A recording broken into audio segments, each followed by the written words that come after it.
할렐루야. 성도 여러분 안녕하세요. 성복중앙교회를 섬기는 길성원 목사라고 합니다. 말씀은 생명의 양식이라고 합니다. 참으로 신비한 것은 말씀이라는 양식을 먹으면 힘이 나고 말씀을 먹지 않으면 어느 순간부터 힘이 빠집니다.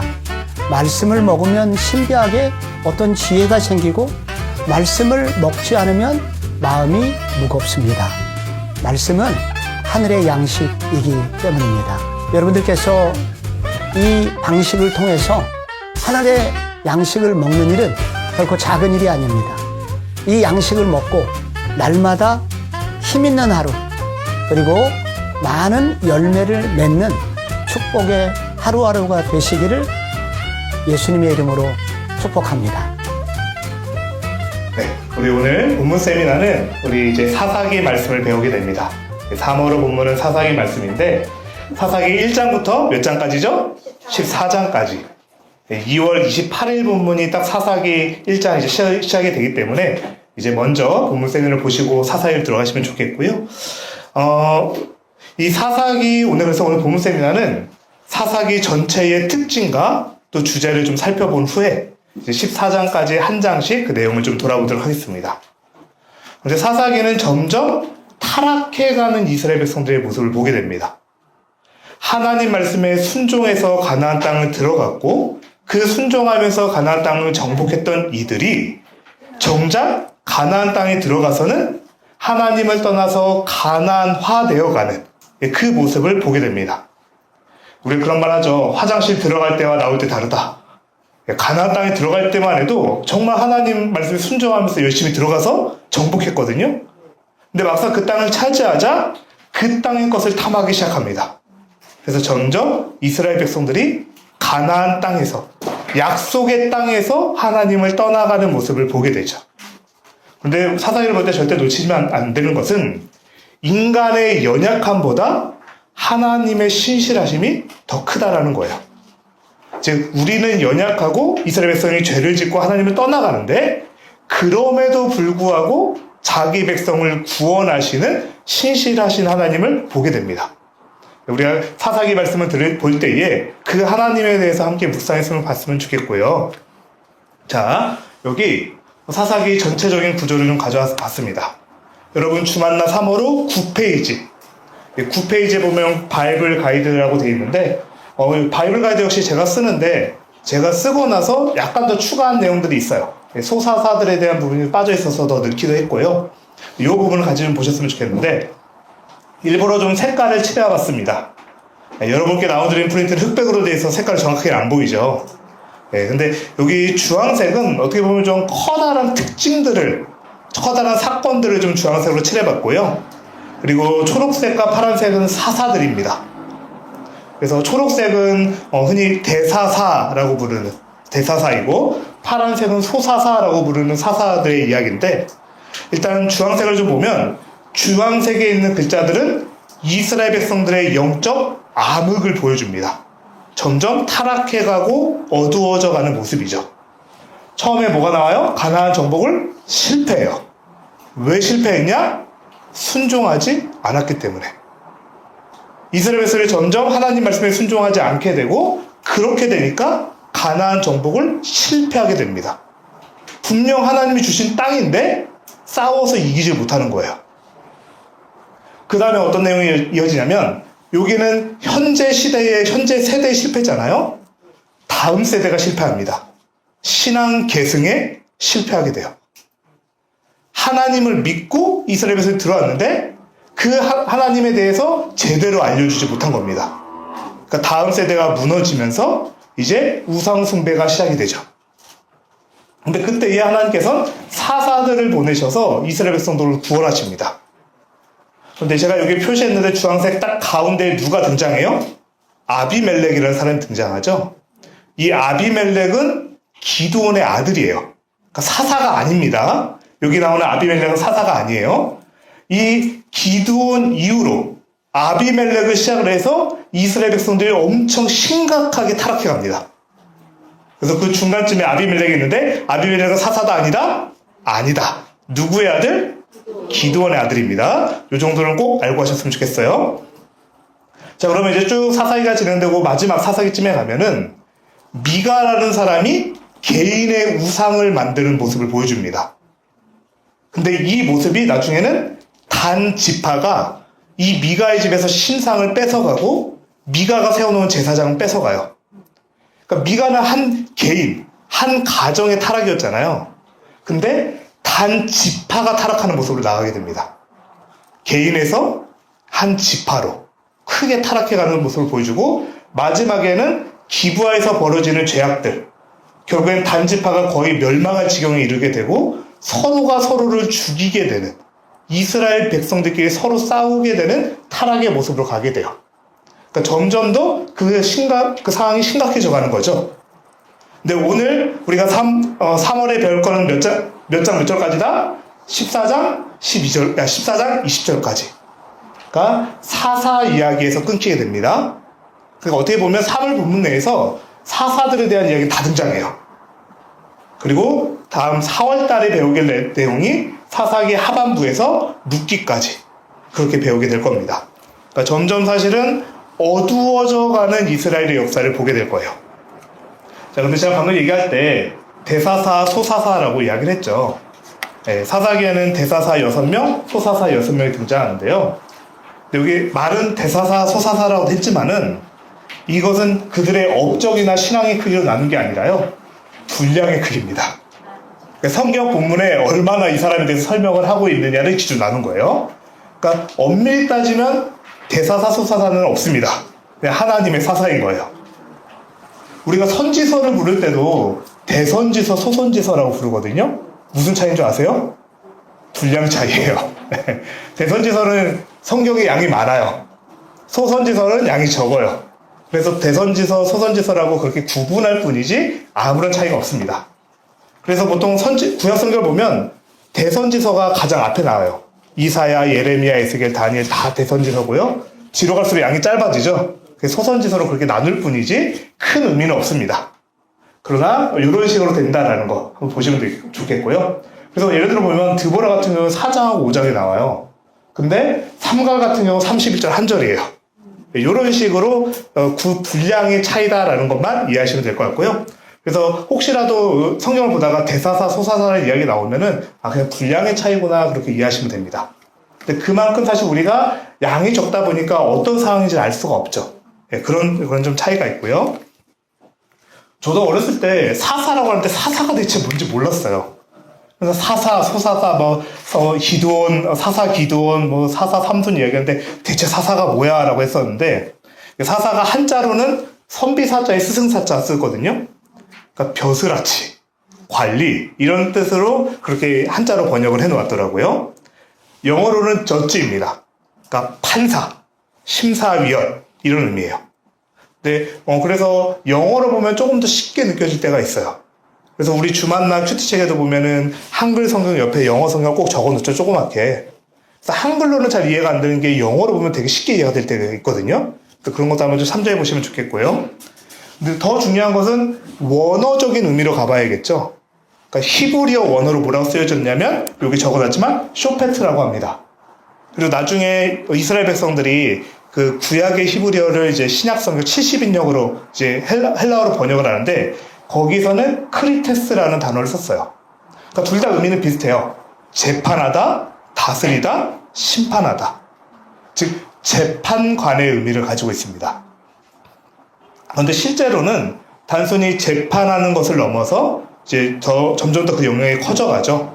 그러니까 정치적으로, 군사적으로 통솔하는 리더십이 되고요. 그래서 사사라는 의미는 더 확장된 의미로 이야기하면 구원자입니다. 하나님께서 아직 이스라엘의 왕이 없던 왕정 체제로 넘어가기 전에 사사라는 지도자들을 통해서 이스라엘 백성들을 구원하셨습니다. 그게 바로 사사고요. 이 사사들에 대한 기록이 사사기인 거죠.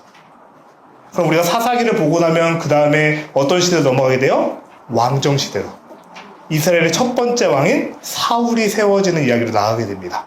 그래서 우리 그 전에 이스라엘 백성이 가나안 땅에 들어와서 아직 왕정 체제로 넘어가기 전에 사사들을 통해서 하나님께서 다스리던 시대, 그게 바로 사사기입니다. 자, 그래서 사사기에는 이제 몇 가지 특징이 있는데요. 정리해보면 아까 말씀드린 여호수아, 사사기, 사무엘 상하로 넘어가게 되죠. 여호수아는 이스라엘 백성들이 가나안 땅에 하나님의 나라를 세워가는 과정이에요. 그래서 제가 전에 우리 여호수아 강의할 때 되게 중요하게 몇 번 강조했던 적이 있었죠. 여호수아의 주제는 뭐다? 굉장히 특별한 주제. 헤렘이다. 네, 그쵸. 악을 철저히 파괴해서 하나님께 올려드리는 것, 그게 바로 헤렘이었습니다. 그래서 이스라엘 백성들은 여호수아는 가나안 땅을 거룩한 땅으로 만들어가는 모습을 보여줬어요. 그런데 사사기로 와서는 그 반대가 돼버립니다. 거룩을 잃어가는 과정. 그래서 여호수아는 목적이 있어요. 가나안 땅을 하나님이 왕이신 나라로 만들어가는 거예요. 근데 사사기는 정작 가나안 땅에 들어와서는 하나님이 아니라 나 자신이 왕이 되어가는 그 모습을 보여주는 게 사사기입니다. 그래서 사사기의 주제를 알려주는 굉장히 중요한 구절이 있죠. 다 본문 안에 제가 17장, 21장 이렇게 적어놨는데 다 4월 본문에 들어가 있습니다. 그러니까 우리가 그나마 사사기 3월 본문은 그나마 희망적이에요. 근데 4월 달에 보게 될 본문은 너무나 암울해져 갑니다. 그래서 여러분 나들은 프린트에도 있는데요. 같이 한번 요 구절 한번 읽어볼까요? 시작. 그때 이스라엘에 왕이 없었으므로 사람마다 자기 소견에 오른 대로 행하였더라. 예. 이 문장이 사사기 후반부로 갈수록 계속 반복이 됩니다. 즉 자기 자신이 왕이 되어갔던 시대. 이게 사사기의 특징이에요. 자, 그럼 이스라엘에 왕이 없었을까요? 인간 왕은 없었죠. 인간 왕은 없었어요. 왕정시대를 넘어가기 전이니까. 근데 실제 그들을 통치하고 다스리시던 분은 누구세요? 하나님이세요. 하나님이 왕이신데 그 하나님이 왕을 거절하고 나 자신이 왕이 되었던 시대. 그리고 점차 인간 왕을 구했던 시대가 사사기입니다. 그러면 이렇게 생각할 수 있죠. 그들이 갑자기 왜 왕을 달라고 하지? 그들은 예전부터 왕을 봐왔어요. 출애굽할 때부터 왕을 봤죠. 어떤 왕이었어요? 애굽왕 바로. 얼마나 그 왕을 통해서 나라가 강력해질 수 있는지 봤어요. 그리고 가나안 땅에 들어왔더니 이때는 이제 가나안들이 도시국가 연합체계였는데 점점점 왕이 세워져 갑니다. 왕을 중심으로 도시국가들이 모여서 힘을 갖게 돼요. 그러니까 그걸 보면서 부러워하는 거예요. 아, 우리도 왕이 있었으면, 우리도 우리를 뭔가 통솔해주고 다스려질 수 있는 그 왕이 있었으면 우리가 더 세질 건데 라고 착각하기 시작합니다. 하나님이 이미 왕이셔서 들어와서 정복해 갔었는데 그거를 점점 우리가 저거를 가지게 되면 우리도 왕이 생긴다면 더 세지지 않을까, 더 이길 수 있지 않을까 라고 생각하고 착각해가는 시대. 가나안을 닮아가는 모습인 거죠. 그게 사사기의 굉장히 중요한 특징이고요. 그리고 그 다음 사사기의 두 번째 특징. 이 부분은 만약에 시험을 본다면 반드시 나올 부분입니다. 별표를 맞닥 쳐주셔도 돼요. 그러니까 사사기에서 너무나도 중요한 내용이에요. 사사기의 특징 중에 하나는 구원 사이클이 반복이 됩니다. 그러니까 계속 반복되는 모습이 나와요. 어떤 모습이냐? 이스라엘이 하나님을 떠나 죄를 짓습니다. 그러면 하나님께서 그들을 이방 민족을 통해서 징계하세요. 그러면 고통스럽죠. 고통스러워서 하나님 살려주세요, 도와주세요라고 하나님께 부르짖기 시작합니다. 그럼 그때 하나님이 사사를 보내셔서 그들을 구원하세요. 즉 죄, 징계, 부르짖음, 구원. 이 모습이 계속 원을 돌듯이 쳇바퀴 돌듯이 계속 반복됩니다. 근데 이걸 보면 그렇게 생각할 수 있죠. 하나님 너무하시네. 아니 그래도 그렇지 하나님이 사랑하시는 자녀를 왜 징계하고 그러셔라고 생각할 수 있는데, 생각해 보시면 처음부터 이스라엘 백성들은 자기 힘으로 그 땅을 정복해 본 적이 없어요. 하나님을 의지하여서 정복했었는데 하나님을 떠나니까 저절로 징계가 일어나는 겁니다. 그들의 힘으로는 이길 수가 없거든요. 그러니까 하나님께서 그들을 징계하셨다는 것은 그냥 원래 상태 그대로 두신 거예요. 그러자 그들이 고통스럽게 되고 부르짖게 되고 구원하십니다. 자, 이게 반복이 되는데 이게 후반부로 갈수록 이 네 개의 과정 중에서 하나가 빠져요. 뭐가 빠질까요? 부르짖음이 빠집니다. 네. 얼마나 하나님한테 멀어졌는지 하나님한테 살려달라고 도와달라고 부르짖지조차 않아요. 그러면 죄, 징계, 바로 하나님이 구원하십니다. 그만큼 이스라엘 백성이 하나님부터 멀어졌다는 것을 사사기가 보여주는 거죠. 자, 그러면 한번 생각해 보세요. 지금 원은 4단계였죠? 크게 돌고 있어요. 크게 도는데 나중에 하면 한 단계가 빠지니까 원 크기는 어떻게 되겠어요? 작아지겠죠? 그래서 점점점 원이 돌아가는데 이 돌아가는 모습이 점점 작아지면서 내려가게 됩니다. 우리 나사 있잖아요. 나사못. 나사못의 빗금을 보면 어떻게 돼 있어요? 위에는 큰데 아래로 갈수록 얇아지죠? 딱 그런 모양. 나선형 하향 곡선. 뭐 나선향 하향 곡선이라고도 하는데 결국에는 점점점 빙글빙글 돌면서 그 영적인 수준이 추락해가는 모습. 이게 바로 사사기의 특징입니다. 이 부분은 여러분이 사사기 말씀을 묵상할 때 꼭 이해하고 보시면 좋아요. 이스라엘 백성이 점점 더 추락해가는구나. 그 추락해가는 과정 속에서 그럼에도 불구하고 하나님이 이스라엘 백성을 구원하시는구나. 이 모습을 좀 꼭 보고 이해하시고 사사기를 보시면 이해가 잘 되실 겁니다. 그래서 이 부분은 꼭 좀 봐두시면 좋겠고요. 자, 그 중에서도 나중에 이제 부르짖음이 빠지고 점점 더 타락해가는 게 어느 시점일까? 아비멜렉 이후, 즉 기드온 이후로 굉장히 심각하게 타락해갑니다. 그리고 어느 정도냐면 사사들도 가나안의 것들을 자랑하기 시작해요. 네. 처음에 나오는 사사들은 그래도 뭔가 좀 거룩해요. 하나님을 찬양하고 예배하는데 점점점 갈수록 아니 이런 놈이 사사야? 아니 하나님 얼마나 쓸 사람이 없으면 저런 사람을 사사로 세우세요 라는 생각이 들 정도로 사사의 수준도 낮아집니다. 그게 바로 사사기예요. 그래서 어렸을 때 보는 사사기랑 어른이 되고 나서 보는 사사기는 전혀 다른 느낌입니다. 어렸을 때는 삼손, 그 힘센 사람 엄청 멋있잖아요. 근데 지금 와서 사사를 보면 얘 하나님 믿는 사람 맞아? 라는 생각 들 정도로 심각한 영적 타락을 보여주는 게 사사기예요. 근데 그나마 3월 본문은 좀 낫습니다. 네, 4월 본문 더 기대하면서 다음 본문 세미나 때도 열심히 오셨으면 좋겠고요. 자, 그러면 요 특징들을 꼭 이해하시고 이제 사사기 한번 좀 장별로 넘어가 볼 텐데요. 그래서 1장부터 14장까지 내용을 같이 볼 텐데 제가 본문 세미나를 준비할 때 항상 고민이 그거예요. 어디까지 말씀을 드려야 될까? 네. 그렇잖아요. 사실 1장 하나 가지고서도 이거 며칠을 설교할 수 있는 분량이잖아요. 근데 이 장을 몇 분 만에 요약하려고 하니까 굉장히 고민이 많이 되거든요. 그런데 일단 그래도 최대한 1장의 내용을 전체적으로 스케치할 수 있는 정도로 한번 준비해 봤습니다. 그래서 하시고 이렇게 스케치를 해 놓으시고 여러분이 이제 큐티를 하시면서 그 안에 하나하나 목사님 이거 설명 안 했었는데가 아니라 하고 싶은데 다 할 수가 없습니다. 네, 그 마음을 좀 이해해 주시고요. 자, 1장을 보면 1장 1절이 너무나도 중요해요. 이거는 2월 28일 본문이죠. 1장 1절에 보면 이렇게 시작해요.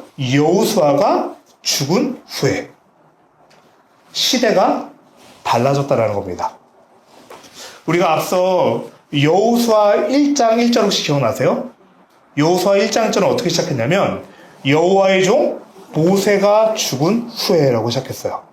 그러니까 시대가 바뀌었다는 것을 보여주는 거죠. 그럼 모세 시대는 어떤 시대였어요? 출애굽과 광야의 시대였어요. 이스라엘 백성들이 하나님의 도우심으로 출애굽했지만 불순종으로 인해서 광야 40년의 훈련을 받았던 시간, 그게 바로 모세 시대였죠.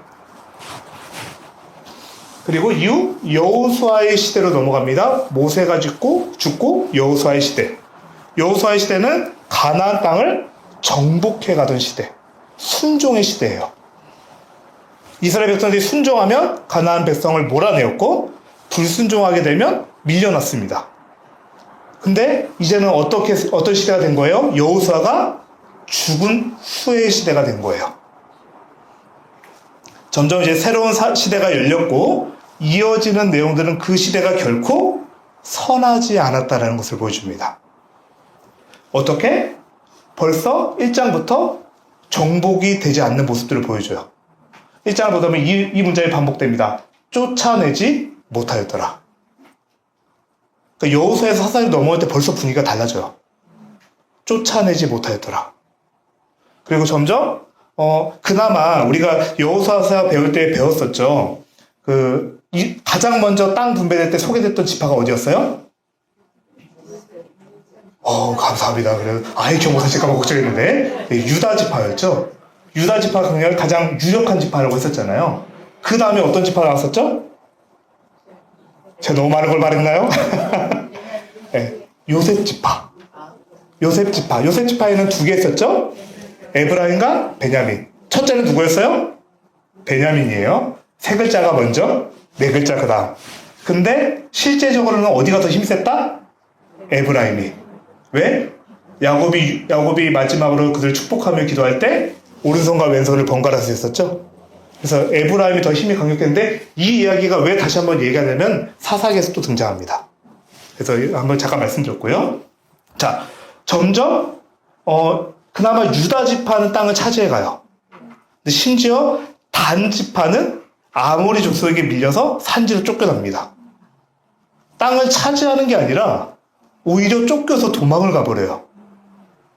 그리고 아까 마지막에 우리 사사기 전체를 보면서 했죠. 전체적으로 지파가 어느 지파가 타락했어요? 단 지파가 타락했어요. 그러니까 이런 모습들이 계속 나와요. 그런데 나중에는 조금씩 힘이 다시 세지면서 쫓아내긴 쫓아내요. 대신에 완전히 쫓아내지 못하고 그들에게 노역을 시킵니다. 허드렛 일을 시키고 일을 시키고 노동력을 착취하고 쉽게 말해 노예로 부리기 시작한 거죠. 근데 이게 이미 뭘 어겼어요? 헤렘을 어겼어요. 하나님의 명령은 헤렘, 그 땅을 완전히 진멸하라였는데 진멸하는 대신에 남겨두고 그들을 노역을 시키면서 자신의 이익을 챙기기 시작합니다. 근데 여호수아 때 말씀드렸죠? 헤렘하지 않으면 헤렘의 대상이 돼요.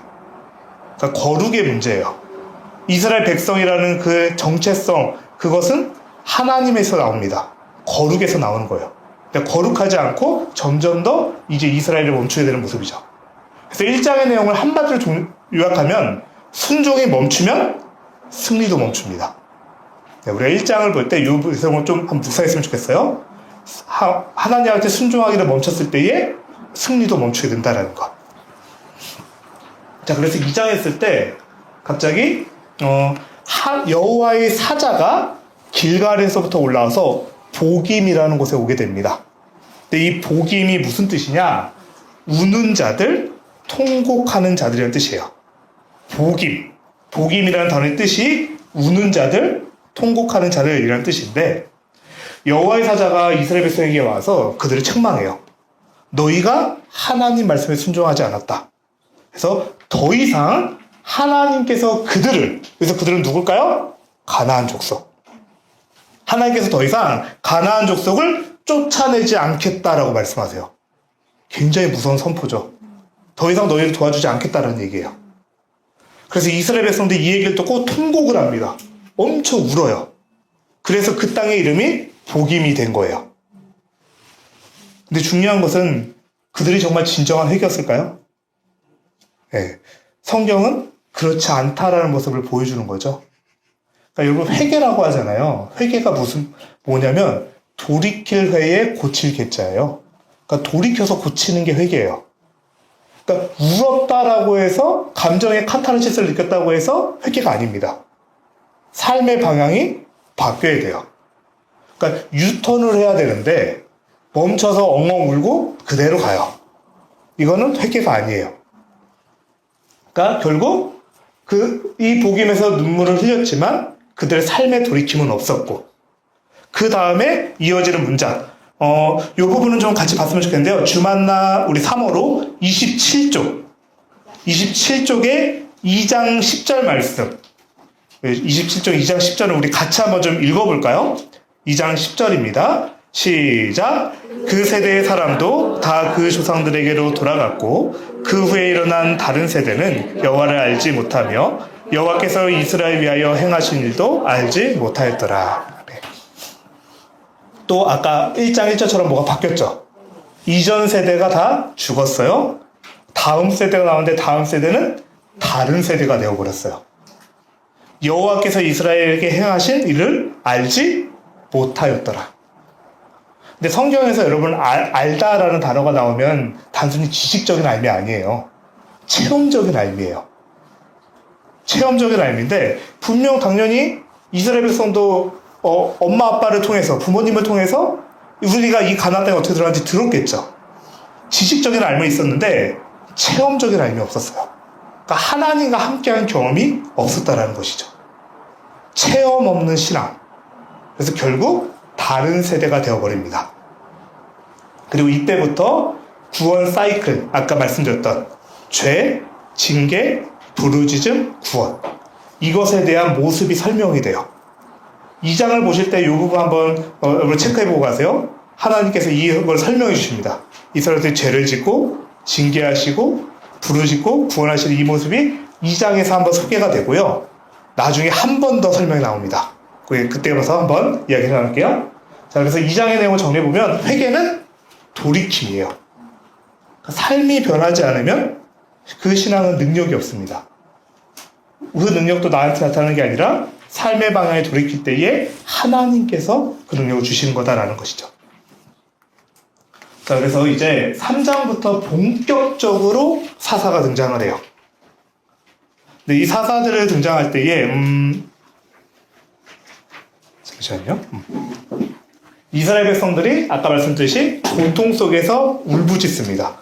하나님 도와주세요, 우리 살려주세요 라고 할 때 그때 하나님께서 사사들을 통해서 구원하시는데 첫 번째 사사가 누구예요? 온니엘. 이 온니엘은 우리가 여호수아서를 볼 때 봤었죠. 여호수아서 15장에 등장했습니다. 누구 이야기가 나올 때? 갈렙 이야기가 나올 때. 갈렙이 이 산지를 내게 주소서라면서 헤브론 땅을 달라고 하고 헤브론과 네겝을 정복하게 되죠.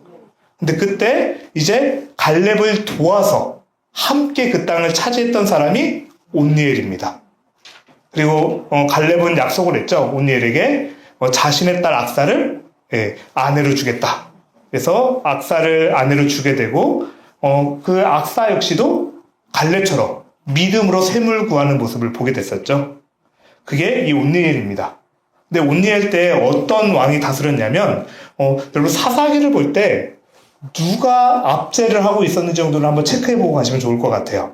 그래서 요거 한번 체크했으면 좋겠는데 32쪽 주만나 32쪽 3장 8절 32쪽 3장 8절 우리 같이 한번 읽어볼까요? 여호와께서 이스라엘에게 진노하사 그들을 메소보다미아 왕 구산 리사다임의 손에 파셨으므로 이스라엘 자손이 구산 리사다임을 8년 동안 섬겼더니 누구예요? 메소보다미아 왕 구산 리사다임. 이게 8년간 압제를 당하고 있었고 온니엘이 구원하게 됩니다.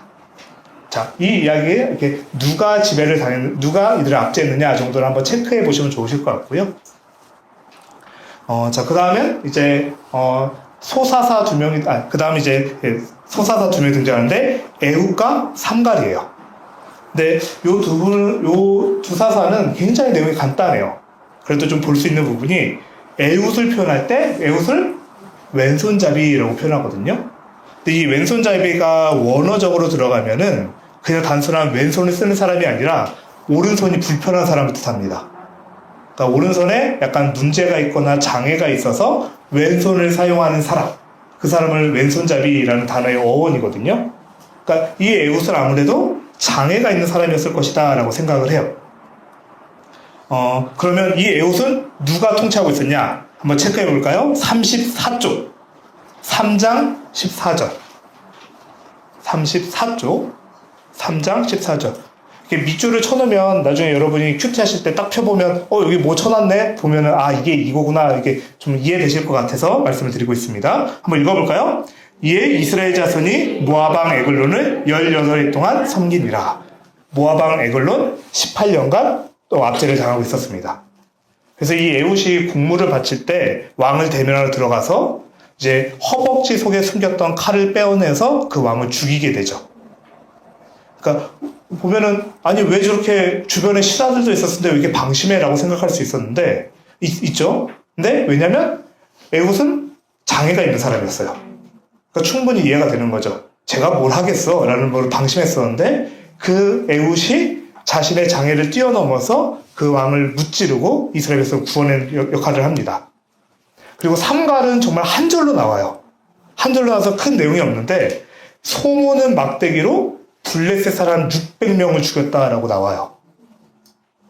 근데 당시 이스라엘 백성들은 가장 흔하게 하던 직업이 뭐였어요? 목축업이었잖아요. 그러니까 그들이 그 소모는 막대기는 항상 들고 다니는 막대기예요. 근데 그 막대기로 블레셋 600명을 무찔렀다. 이게 한 구절로 나와요. 그러니까 오늘날로 치면은 그 목사님이 서류 가방으로 600명을 무찔렀대. 이런 느낌인 거죠. 네. 물론 이 소모는 막대기는 실제로 이제 해를 끼치는 동물들을 무찌르는 무기이기도 했어요. 근데 매우 일상적인 것, 뭐 칼이나 창이 아니라 일상적인 무기를 통해서도 하나님께서 사사들을 사용하셨다는 것을 보여주는 거예요. 그러니까 즉 이 3장 전체는 연약한 자도 사용하시는 하나님을 보여줍니다. 그러니까 사사들이라서 엄청 대단한 출신이라거나 뭐 군사적인 능력을 갖췄거나 그런 게 아니에요. 하나님께서 그 사람을 사용하시면 아무리 연약한 자도 그 이스라엘 백성을 구원하는 일에 사용이 되었다는 것을 보여줍니다. 자, 그리고 4장은 드보라가 등장하죠. 예, 이 드보라는 여자 사사입니다. 근데 이때도 어디에 지배를 받았냐, 이거 좀 체크해보고 가세요. 37쪽 4장 2절. 37쪽 4장 2절. 네, 같이 한번 읽어볼까요? 여호와께서 하솔에서 통치하는 가나왕 야빈의 손에 그들을 파셨으니 그의 군대 장관 하롯의 탁고임에 거주하는 시스라요. 네. 여기도 보면 하나님이 그들 손에 파셨다라고 이야기를 하죠. 그냥 내비두십니다. 그래, 그냥 너희 원래대로 내비둘게. 알아서 해봐. 이런 모습이에요. 그래서 이스라엘 백성들이 하솔, 그렇죠. 가나왕 야빈에게 앞자리를 받게 되는데, 이 가나왕 야빈에게는 군대 장관이 있었어요. 그 군대 장관의 이름이 뭐라고요? 시스라. 예. 야빈과 시스라 정도는 알고 가시면 좋을 것 같아요. 왕은 야빈이었고 군대 장관은 시스라였습니다. 근데 이 시스라를 설명할 때 항상 같이 설명되는 조건이 있어요. 철병거가 900대가 있었다. 철병거 900대. 오늘날 치면 탱크와 장갑차로 무장한 기갑부대, 전차부대가 900대나 있었다는 뜻이에요. 이스라엘 백성들은 보병이에요. 우리가 6.25 전쟁 올 때 탱크 올 때 사람들 깜짝 놀랐다고 그랬잖아요. 저게 뭐지 하고. 탱크를 본 적이 없어서. 근데 무려 탱크와 장갑차 900대가 있는데 보병들하고 지금 싸워야 돼요. 그러니까 도저히 이길 수 없는 상황 속에서 하나님이 승리를 주십니다. 그때 누구와 누구를 동역하게 하세요? 사사 드보라와 군대 장관 바락을 통해서. 이 당시 전쟁은 여자가 하는 게 아니에요. 전쟁은 남자들이 하는 거였어요. 근데 하나님은 사사를 누구를 세우세요? 여자 사사 드보라를 세우세요. 그리고 군대 장관 바락과 함께 동역하게 하십니다. 그래서 이것을 이제 통해서 하나님께서 물리치시는데, 그럼 대체 철병거 900들을 어떻게 물리쳤을까? 요건 바로 다음 장인 5장에 우리가 흔히 드보라의 노래라고 부르는 드보라의 찬양이 나오는데요. 그 내용을 참고해보면 기손 강이 있었는데 기손 강에 물이 범람을 했어요. 그러면 물이 범람했으니까 그저 다 어떻게 됐어요? 진흙밭이 되었죠. 그러니까 철병거가 900대나 있는데 아무런 소용이 없는 겁니다. 그래서 하나님께서 이 물리치게 하시는 역할을 하십니다. 기적을 일으키신 거죠. 그리고 또 이때 사사 드보라뿐만 아니라 아까 군대 장관 시스라가 누구 손에 죽냐면 헤벨의 아내 야엘이라는 여인에게 죽어요. 그것도 창과 칼이 아니라 장막 말뚝에 머리가 뚫려서 죽습니다. 그러니까 하나님께서 승리를 주시는데 여자들을 통해서 이 놀라운 승리를 주셨다는 것을 알려주죠. 그러니까 세상은 철병거를 자랑해요. 우리가 군사력이 이렇게 세, 철병거 900대나 있어라고 말을 하지만 승리는 하나님을 의지하는 자가 경험한다라는 것. 그래서 우리가 사장을 볼 때 같이 볼 수 있을 거고요. 그래서 이어지는 5장은 드보라의 노래, 드보라와 바락의 노래라고도 부르고요. 여기에는 이제 하나님을 향한 찬양, 승리를 주시는 하나님, 역전하게 하시는 하나님에 대한 찬양이 되어 있었고요. 담겨 있고요. 또 동시에 전쟁을 벌였잖아요. 이스라엘 백성들이 동역하지 않은 사람들이 등장합니다. 동역하지 않은 지파들, 분열의 조짐이 보이는 거죠. 그 지파들에 대해 이야기가 나와요. 그래서 이게 당시 이스라엘 백성들이 차지했던 땅을 제가 이제 지도를 한번 새롭게 그려달라 해서 가져온 건데요. 이렇게 돼 있었는데 근데 여기서 재밌는 게 방금 전쟁에 참여하지 않은 백성들이 있었다고 했잖아요. 그 이스라엘 지파가 있었잖아요. 어딘지 저기 보면 방관이라고 적어놨죠. 어디가 등장해요? 르벤, 길르아, 단, 아셀, 메로스라고 등장하는데 요건 잠깐 설명을 드릴게요. 그 전에 훨씬부터 볼게요. 에브라임, 베냐민, 마길, 스불론, 이사갈, 납달리라고 등장을 하죠. 여기 마길은 지파 이름이 아니에요. 그러니까 마길은 므낫세의 장남입니다. 예, 그러니까 헷갈리실까봐 적어드려요. 므낫세의 장남인 마길이에요. 왜 이렇게 설명을 하냐면 므낫세는 요단과 동쪽과 서쪽에 두 개를 나눠줬잖아요. 그래서 마길이라고 설명을 해요. 마길은 므낫세의 서쪽에 있는 가나안 땅에 정착한 지파가 마길이라고 설명이 됩니다. 그러니까 똑같기 때문에 이렇게 설명한 거죠. 근데 반대로 방관한 지파들을 소개할 때 길르앗이라는 표현이 등장했죠. 길르앗도 지파 이름이 아니에요. 길르앗은 땅 이름이에요. 그러니까 요단 동쪽 편에 자리 잡은 지파들을 이야기할 때 주로 길르앗이라고 이야기를 했습니다. 그 지역을 이야기하는 거예요. 우리가 좀 쉽게 말하면 강동구 이런 식으로 강동구에 성내 1, 2, 3동 있듯이 그 지파들을 통칭해서 길르앗이라고 설명을 해놨어요. 그래서 여러분들이 막상 이 드보라의 노래 보다 보면은 마길이 뭐야 길르앗이 뭐야 이렇게 좀 이해가 잘 안 될 수도 있어요. 그래서 이렇게 좀 먼저 정리해 두시고 가시면 좋고요. 그래서 재밌는 게 방가는 지파를 보면 르벤, 길르앗이에요. 길르앗은 갓 지파와 므낫세 동쪽 지파. 다 어디 있는 지파예요? 요단 동쪽에 자리 잡은. 우리가 여호수아서를 하면서 이 얘기 잠깐 나눴었죠. 이들은 하나님이 약속하신 가나안 땅이 아니라 모세를 통해서 요단 동편에 자리를 잡았어요.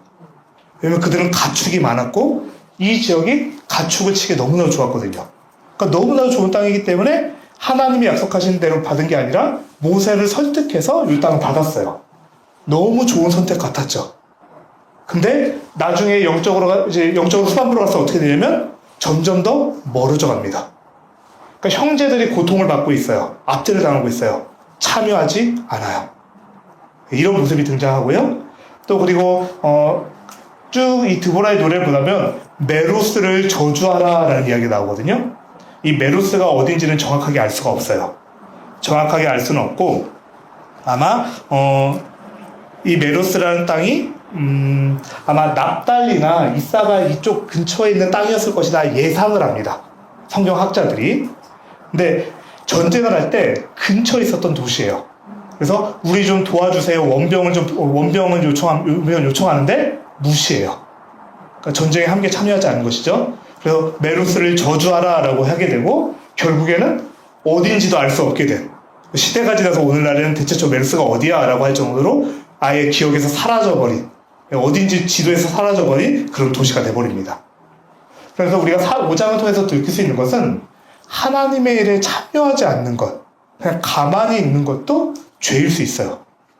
그러니까 하나님의 뜻이 너무나도 명확한데 그냥 가만히 있는 것, 이것도 사실은 죄를 짓는 일이다라는 것을 우리가 예상해 볼 수 있죠. 자, 제가 사실은 하면서 하나라도 더 설명드리고 싶어가지고 막 이렇게 막 했거든요. 그래서 시간이 많이 가고 있는데 좀 한번 속도 한번 좀 빠르게 해볼게요. 자, 6장부터는 기도원에 대한 이야기가 등장해요. 근데 이전까지는 사실은 굉장히 그래도 사사로서 괜찮았어요. 그리고 드보라 5장은 사사기 전체에서 가장 밝은 신앙 고백이에요. 하나님께서 승리를 주셨고 그 승리하신 하나님을 찬양하고 있기 때문에 굉장히 밝은 내용인데 이제 기도원부터 어라 싶어집니다.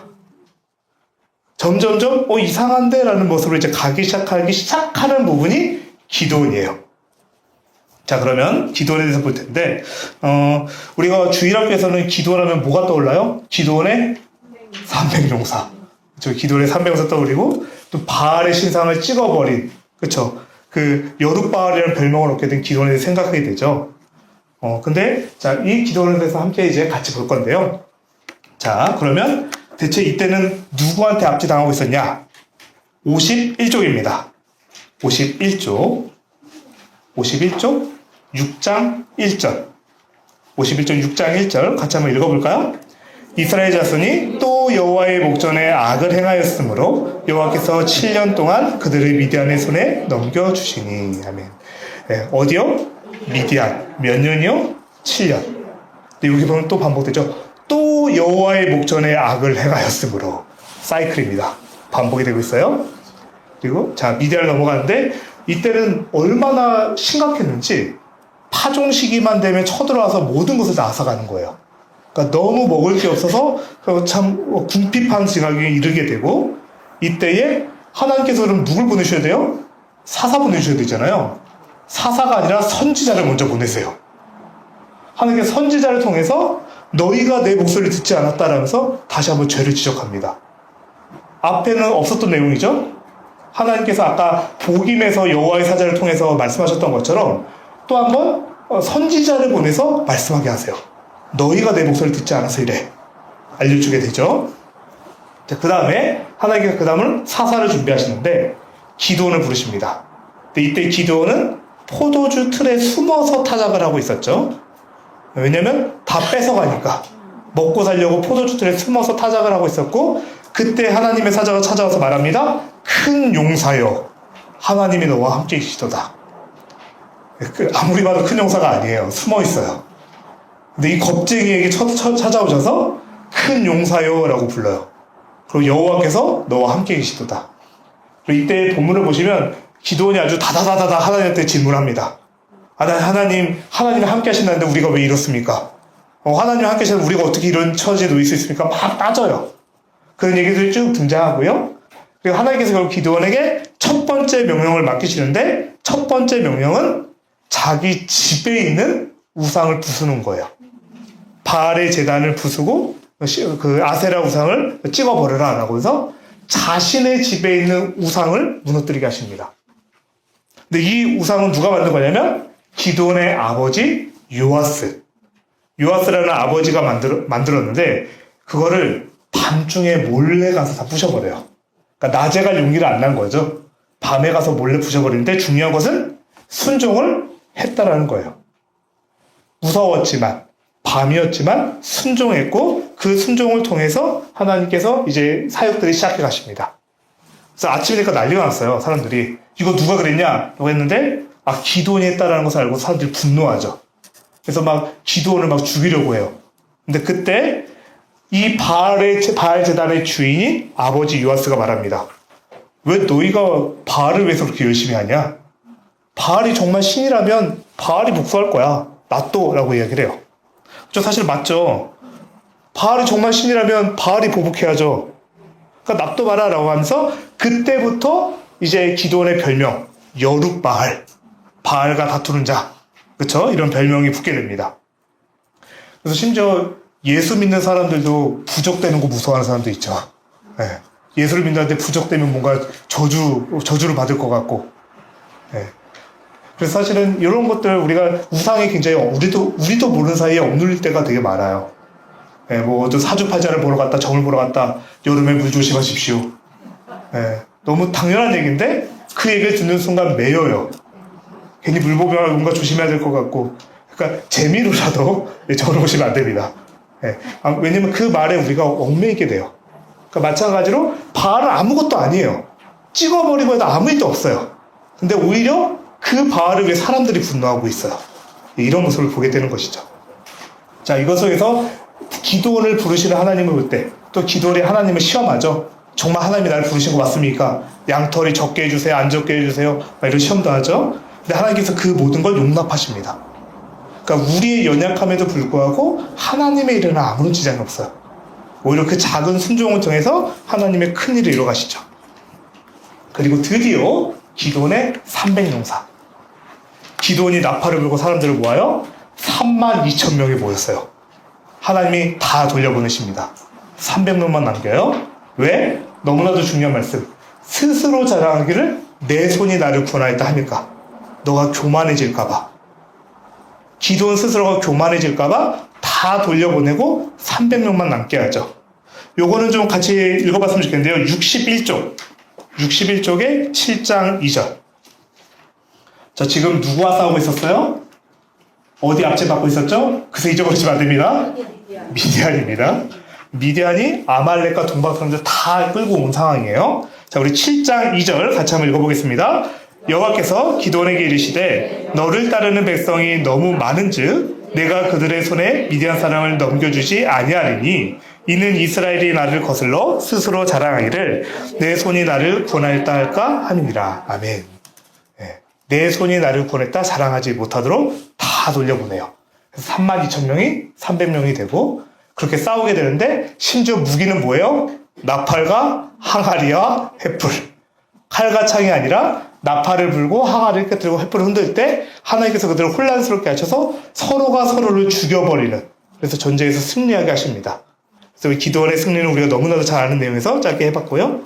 자, 여기서부터가 사실은 기드온의 말년인데 이 말년이 되게 암울해요. 이때부터 이제 일단 요것부터 정리하고 갈게요.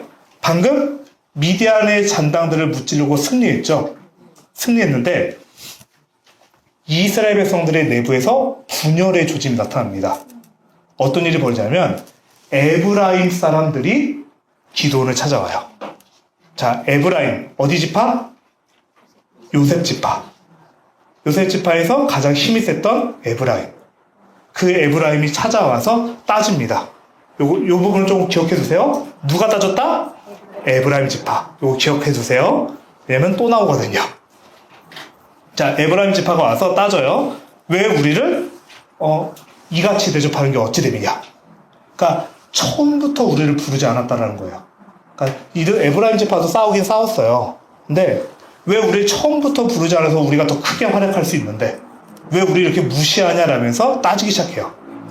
근데 여기서 주목해야 될 게 에브라임 지파가 지금 기드온에게 따지고 있죠? 기드온은 어느 지파일까요? 므낫세 지파입니다. 기드온도 요셉 지파예요. 기드온은 므낫세 지파고 에브라임 지파가 므낫세 지파인 기드온에게 가서 따지는 거예요. 왜냐하면 그 기득권은 누가 가지려고? 자신들이, 에브라임이 가지려고. 그래서 지금 막 와서 막 이야기를 할 때 그때 기드온은 되게 겸손하게 이야기합니다. 요거는 좀 체크해 보세요. 70쪽 8장 2절. 70쪽에 8장 2절. 요거는 한번 좀 봐주시면 좋을 것 같아요. 자, 한번 읽어볼까요? 시작. 기드온이 그들에게 이르되 내가 이제 행한 일이 너희가 한 것에 비교되겠느냐? 에브라임의 끝물 포도가 아비에셀의 만물 포도보다 낫지 아니하냐. 되게 겸손하게 얘기하는데 무슨 뜻이냐면 에브라임의 끝물, 지금 에브라임 지파가 와서 따지고 왔죠. 에브라임의 끝물이 아비에셀의 만물보다 낫다. 아비에셀이 누구냐면 아비에셀은 기드온이 속한 가문 이름입니다. 기드온은 므낫세 지파인데 그 가문이 아비에셀 가문이에요. 그러니까 내가 처음에 한 일보다 에브라임이 끝에 한 일이 더 낫습니다라고 에브라임 지파를 높여준 거예요. 그러니까 자기 자신을 낮추고 에브라임을 높이면서 이 이야기를 잘 마무리하게 돼요. 그러니까 분명 분열이 일어날 조짐이 생겼는데 이 기드온이 잘 말하면서 겸손하게 말하면서 분열된 위기를 넘어가게 돼요. 근데 그 다음에 이제 사람들이 기드온에게 와서 우리의 왕이 되어 주십시오, 우리를 다스려 주십시오라고 이야기를 해요. 근데 그때 기드온이 너무 멋있게 말해요. 나도 나의 자손들도 너희를 다스리지 않을 거야. 이렇게 이야기를 하세요. 이렇게 이야기를 해요. 그러니까 너무 멋있죠. 근데 그래 놓고서 아들 이름을 아비멜렉이라고 지어요. 근데 이 아비멜렉이 무슨 뜻이냐면 내 아버지는 왕이시다예요. 그 아버지가 누구예요? 기드온이에요. 그러니까 나는 너의 왕이 되지 않을 거야. 근데 내 아들 이름은 내 아버지는 왕이야. 이거예요. 근데 여기에는 이제 사실 두 가지 해석이 있어요. 두 가지 해석 다 설명을 드릴게요. 이거는 이제 기드온이 교만하였다라고 보기도 해요. 그러니까 이제 기드온의 말년에 나는 왕이 되지 않을 거야 라고 말을 해놓고서는 자기 아들 이름은 내 아버지는 왕이다 라고 지어놨다라고 이야기를 하기도 하고요. 또 좀 더 옛날 완전 보수적인 좀 전통적인 견해로서는 여기서 말하는 아버지는 하나님이다라고 해석하기도 해요. 그러니까 하나님이 왕이시다라고 그렇게 해석을 하기도 하는데, 근데 사실은 이 두 가지 견해가 있긴 하지만은 기드온의 끝을 보면은 좀 사실 부정적인 의미로 더 많이 다가오긴 해요. 그래서 지금 두 가지 다 설명을 드렸고요. 왜냐면 기드온이 금으로 에봇을 만들어요. 에봇은 제사장이 입는 옷입니다. 근데 제사장이 아니잖아요, 본인은? 근데 제사장의 옷을 만들었고요. 심지어 뭐로 만들었어요? 금으로 만들어요. 그러니까 자기 스스로 우상을 하나 만들어버려요. 왜냐면 이 에봇이 이제 사사기 후반부로 가면 갈수록 우상이 되어버립니다. 그래서 사람들이 이 기드온이 금으로 에봇을 만들어 놓고 보고서 이것을 음란하게 섬기기 시작합니다. 우상으로 취급하기 시작한 것이죠. 그러니까 처음에 기드온을 시작할 때 첫 번째 사역이 뭐였어요? 바알의 제단을 찍어버리는 거였어요. 근데 금 에봇을 지으면서 이스라엘 백성들 전체를 우상 숭배하게 만들어버립니다. 그러니까 뭔가 이상하죠? 지금까지 나왔던 사사랑 다르죠? 지금까지 나왔던 사사들은 끝이 그냥 멋있었어요. 근데 끝에 우상 숭배를 하나 만들어 놓고 끝나버려요. 자기 아들 이름은 아비멜렉. 나의 아버지는 왕이다 라고 지어버려요. 그러니까 이 사사의 기도를 좀 마무리하면서 우리가 끝이 정말 아름다워야겠구나. 신앙은 말이 아니라 행동으로 나타나겠구나. 여러분들 좀 같이 묵상했으면 좋겠고요. 자, 그 다음은 9장. 드디어 아비멜렉이 나옵니다. 네. 빠르게 하겠다고 해놓고선. 네. 이 아비멜렉은 너무, 사사기 자체가 이제 완전히 바뀌어가는 시기. 기드온 이후 아비멜렉이 이제 나타나는데요. 이제 아비멜렉부터 빠르게 이스라엘 백성들이 가난화되어 갑니다. 네, 그래서 제가 주황색으로 칠했었죠, 중간쯤에. 그래서 이 아비멜렉은 사사가 아니다? 아니다. 네, 사사 아니고요. 이게 9장부터 아비멜렉이 본격적으로 나오는데, 사실 아비멜렉이라는 이름이 처음 등장하는 거는 8장 31절입니다. 바로 앞에 8장에서 나와요. 그러니까 8장 끝부분 잠깐만 여러분 한번 보고 갈게요. 아마 30절, 31절 제가 지금 체크를 안 해왔는데 아마 30절, 31절일 건데 8장 끝에 보면 기드온은 아내가 많았다라고 이야기를 해요. 아내가 몇 명이래요? 아니, 아들이 몇 명이래요? 70명. 아들 70명은 낳으려면 아내가 몇 명쯤 돼야 될까요? 계산이 안 되는데 계산하기도 싫고. 근데 이게 뭐냐면 기드온이 말년에 벌써 왕의 모습을 보여주고 있어요. 정략 결혼. 아내를 많이 두고 점점 이제 아들들을 많이 두는 모습을 보여주는데 그렇게 아들을 무려 70명이나 낳았고요. 근데 8장 31절에 보면 첩을 통해서 아들 낳습니다. 여기 물론 첩이라고 번역해 놓았지만 실제로는 그런 일상적인 아내가 아니에요. 아내가 아니에요. 근데 그 이름이 아비멜렉. 이 첩이 누구다? 세겜 사람이다라는 것을 강조해요. 네. 그러니까 이 첩이 세겜 사람이에요. 가나안 여인을 통해서 낳은 아비멜렉 이런 뜻이에요. 자, 그럼 다시 이제 아비멜렉 들어와서 자, 아비멜렉이 아까 말씀드렸죠? 세겜 사람이죠. 그러니까 당연히 기드온 쪽에 있지 못하고 밀려나요. 자녀가 지금 앞에 형제가 70명이나 있으니까. 자, 그래서 이때 이 아비멜렉이 되게 멋있는 아주 깨가 잔뜩 있는 말을 합니다. 멋있다는 것은 반어적이었고요. 76조 9장 2절 76쪽의 9장 2절 같이 한번 읽어볼까요? 시작. 청하노니 너희는 세겜의 모든 사람들의 귀에 말하라. 여룻바알의 아들 70명이 다 너희를 다스린가? 한 사람이 너희를 다스림이 어느 것이 너희에게 나으냐? 또 나는 너희와 고륙임을 기억하라 하니.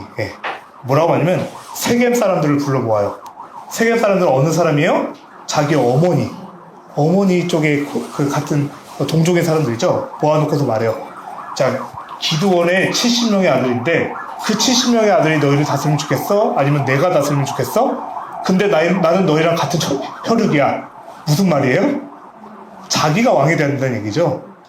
나는 너희 친척이야. 나는 너희 가족이야. 내가 왕이 되어야 되지 않겠어? 라고 하면서 자기 사람들을 끌어모아요. 그렇게 일종의 친족관계, 지역감정을 건드려서 어떻게 그 반역을 일으키게 되고 형제 70명을 모두 죽입니다. 엄청 끔찍한 사진이 벌어진 거죠. 형제의 난 70명을 죽이는. 근데 이때 학살했는데 딱 한 사람이 살아났습니다.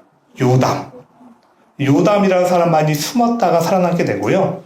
그래서 한번 여기는 좀 체크해 보세요. 78쪽으로 가셔서 8절부터 15절까지를 이렇게 쭉 한번 묶어보세요. 8절부터 15절까지. 요거를 흔히 우리가 이솝우화 아시죠? 이솝이 지은 이야기. 그래서 약간 그런 식으로 요담우화라고도 부릅니다. 별명이에요. 네. 별명을 볼 건데 아까 살아남은 사람이 요담이 한 가지 우화, 그 비유를 들어서 얘기를 해요. 감람나무, 무화과나무, 포도나무한테 가서 우리의 왕이 되어 주십시오라고 했는데 다 거절해요. 근데 이 나무들은 다 사람에게 유익을 주는 나무들이잖아요. 나는 왕이 되지 않겠어라고 거절하는데 아무런 유익을 주지 않는 가시나무가 내가 왕이 되겠어라는 이야기를 해요. 그리고 이 가시나무는 누굴 나타내는 걸까요? 아비멜렉. 예. 그래서 이 이야기를 해서 요담우화라고 흔히 부릅니다. 8절부터 15절까지 한번 묶어 놓으시고요. 자, 결국 그러면 지금 아비멜렉이 굉장히 크게 승리했어야 되잖아요. 지금 70명 다 죽였으니까. 그런데 배신을 당해요. 가알이라는 사람이 등장합니다.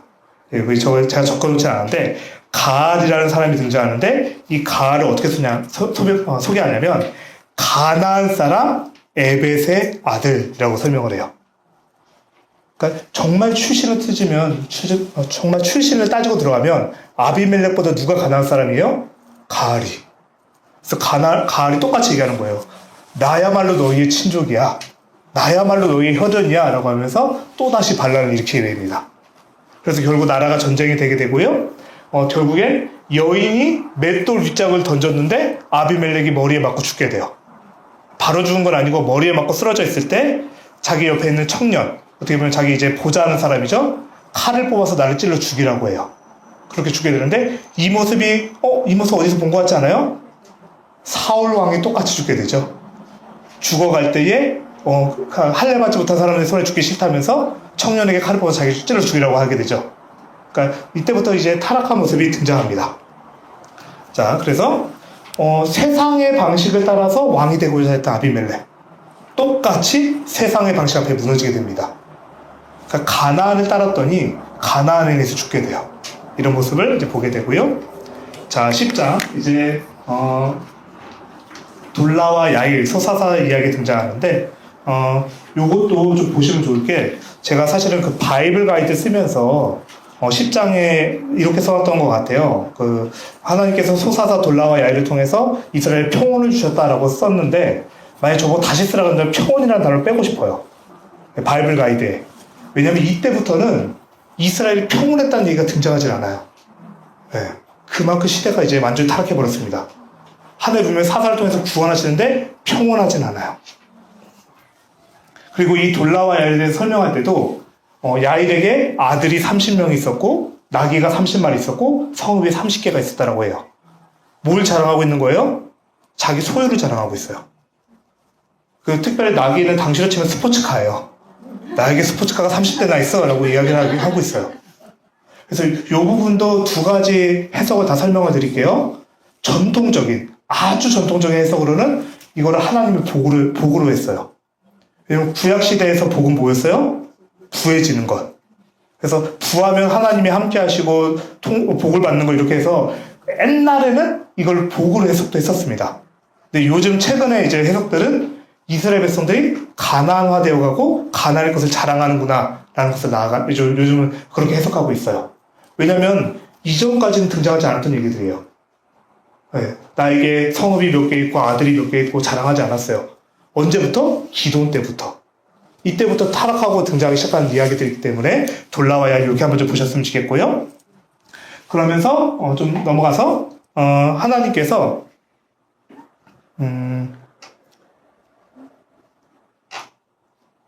자, 여기 아까 우리 2장에서 그 구원 사이클이 소개되고 있었다고 했잖아요. 죄, 징계, 부르짖음, 구원이 소개됐었는데 이 내용이 10장에서 다시 한번 등장합니다. 다시 한번 설명이 돼요. 죄, 징계, 부르짖음, 구원이 설명이 되고 그만큼 이제 사사기가 하반기로 들었었구나 라는 것을 보여주면서 시작을 합니다. 자, 그래서 이렇게 좀 보셨으면 좋겠고요. 그래서 하나님께서 또다시 그들을 혼내세요. 이스라엘 백성들이 울부짖어요. 하나님 우리 도와주세요 라고 했을 때 하나님 뭐라고 하냐면 너희가 믿는 신에게 구해달라고 해 라고 그렇게 이야기를 하세요. 굉장히 끔찍한 얘기죠. 하나님이 도와주세요 하는데 너희가 믿는 신에게 구해라 라고 이야기를 하세요.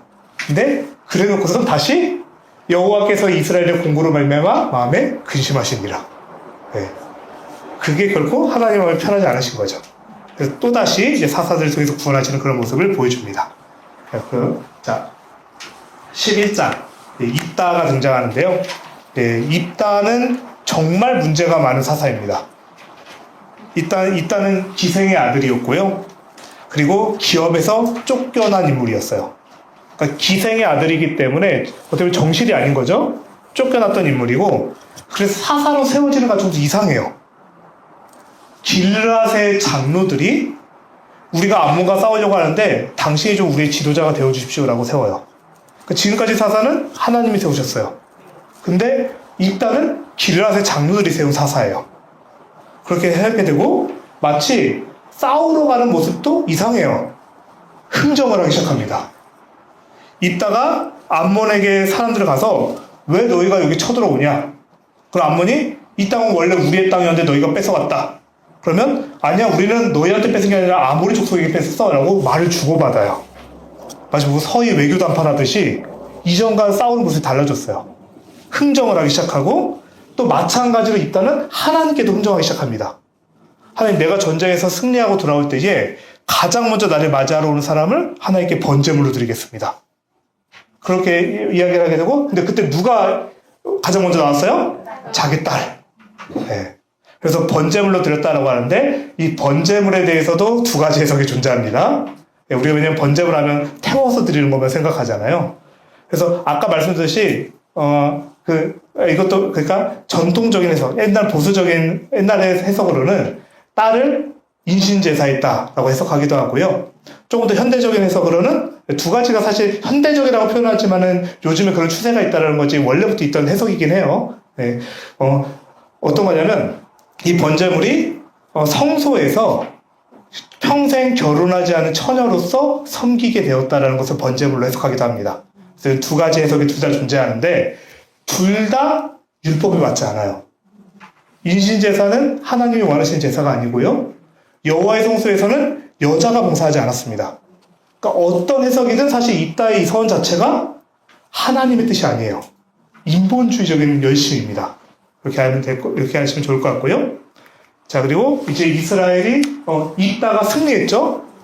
또다시 누가 와서 트집을 잡을까요? 아까 체크해 놓으라고 했던 에브라임이 와서 또 이야기를 해요. 왜 우리 안 불렀냐? 네. 또 이제 자기들의 이제 그 힘을 과시하고 싶어서 입다한테 와서 왜 우리 안 불렀어? 우리 더 열심히 할 수 있었는데 라고 하자 아까 기드온 때와는 달라졌어요. 입다가 다 죽여버립니다. 네, 기도는 그나마 낫죠. 너희가 나라고 했는데 입다는 너 지금 나 무시하냐? 나한테 시비 거는 거야? 라는 식으로 다 죽여버려요. 어떻게 죽이냐? 너 쉿볼레 발음해봐. 네, 왜 우리가 쌀 발음해봐 라고 하면 그거 알죠? 그것처럼 이 에브라임 사람들이 쉿볼렛이라는 발음이 안 됐어요. 그래서 쉿볼렛 이렇게 이야기하니까 너 에브라임 사람이구나 다 죽여버리는 거예요. 그렇게 이스라엘에서 이제 서로가 서로 죽고 죽이는 끔찍한 사건, 무려 42,000명이 죽게 됩니다. 하나님께서 분명 가나안 족속을 진멸하려고 했는데 자기들끼리 싸우고 있어요. 자, 그리고 이제 또 마찬가지로 소사사, 입산, 엘론, 압돈이 설명이 되는데 다 딸하고 아들 자랑, 나귀 자랑 이런 거 등장하고요. 심지어 입산은 자신의 아들들을 위해서 여자 30명을 데려왔다라고 이야기를 해요. 정략 결혼이에요. 가나안의 방식으로 살아가는 모습을 보여줍니다. 그리고 드디어 이제 13장, 14장 삼손의 이야기로 등장하는데요. 삼손은 가장 유명한 사사이고 가장 거룩과 멀어 보이는 사사입니다. 삼손은 이건 체크해 가야죠. 106조 13장 1절 어디한테 지배 당했는지 한번 볼게요. 106조 13장 1절을 같이 한번 읽어보겠습니다. 이스라엘 자손이 다시 여호와의 목전에 악을 행하였으므로 여호와께서 그들을 40년 동안 블레셋 사람에 넘겨주시니라. 네. 어디가 압제했다고요? 블레셋. 근데 여러분 몇 년이에요? 40년. 앞이랑 기간 자체가 달라요. 갑자기 확 늘어났어요. 2배 이상 훨씬 늘어났어요. 그만큼 이스라엘 백성이 영적으로 타락한 시대였다는 걸 보여주고요. 그때 하나님께서 삼손을 나시린으로 구별하게 하십니다. 이 그림은 나시린이 하면 안 되는 세 가지를 이미지라고 나타내는 건데요. 포도주와 독주, 술을 먹으면 안 되고요. 머리에 삭도를 대면 안 되고 머리가 길죠. 그리고 시체를 가까이 하면 안 돼요. 이게 나시린이 지켜야 될 규례예요. 근데 삼손은 이 나시린 규례를 하나도 안 지킨 사사예요. 예, 그러니까 되게 중요한 거예요.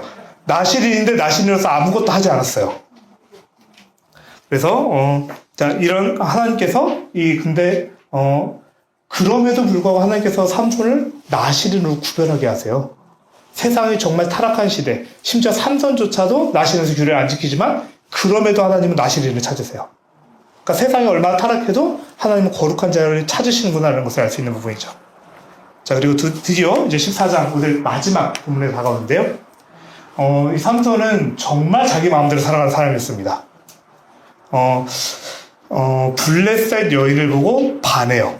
그래서 부모에게 찾아가서 나 결혼할래요 라고 이야기를 해요. 부모가 반대하죠. 너가 어떻게 할례 받지 않은 블레셋 사람과 결혼하냐 라고 했는데 그때 삼손이 정말 멋진 말 합니다. 내가 그 여자 좋아하니 내 마음대로 하겠습니다. 네, 내가 좋을 대로, 나의 마음이 좋은 대로 내가 왕이 되어 살아갔던 삼손. 네, 이 사사기의 모습이죠.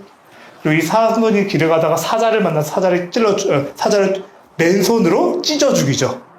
그리고 다음에 다시 왔는데 그 사자의 시체에서 꿀을 발견하게 되고 그 꿀을 퍼먹어요. 나신으로서 하면 안 되는 시체, 죽음을 가까이 하면 안 되는 그걸 다 어긴 겁니다. 그리고 결국에 이제 삼손이 지금 삼손이 블레셋 지역에 가서 혼인잔치에 참여하게 되거든요.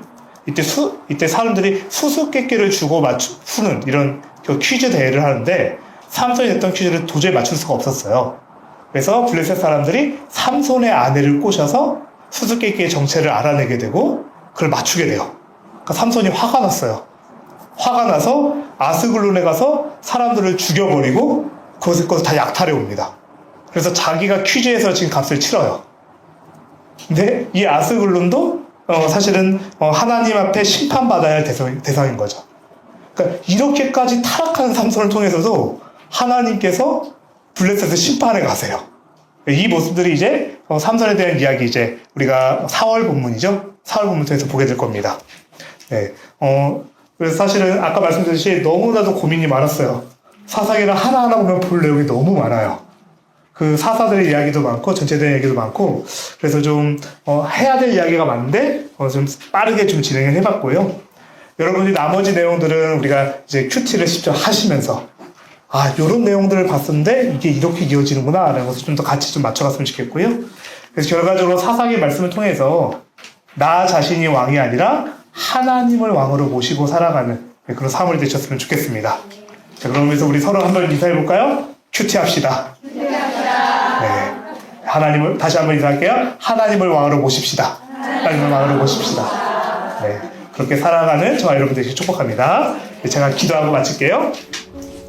하나님, 우리, 본문 세미나를 통해서 3월에 함께 살펴볼 사사기 내용을 미리 좀 살펴보았습니다. 하나님, 이스라엘이 영적으로 타락해가는 중에도 신실하신 하나님, 그들을 구원하신 하나님을 보았는데 우리가 그 하나님을 왕으로 모시고 살아가기를 원합니다. 나 자신의 왕자에서 내가 내려오고 그 왕자의 하나님을 앉혀드릴 수 있는 우리 3월이 되게 하여 주시옵소서. 하나님과 넉넉히 동행하며 승리하는 주의 모든 백성들 되게 하여 주시옵소서. 모든 걸 감사하며 예수님의 이름으로 기도합니다. 아멘. 네, 감사합니다. 이상으로 인생을 마치겠습니다.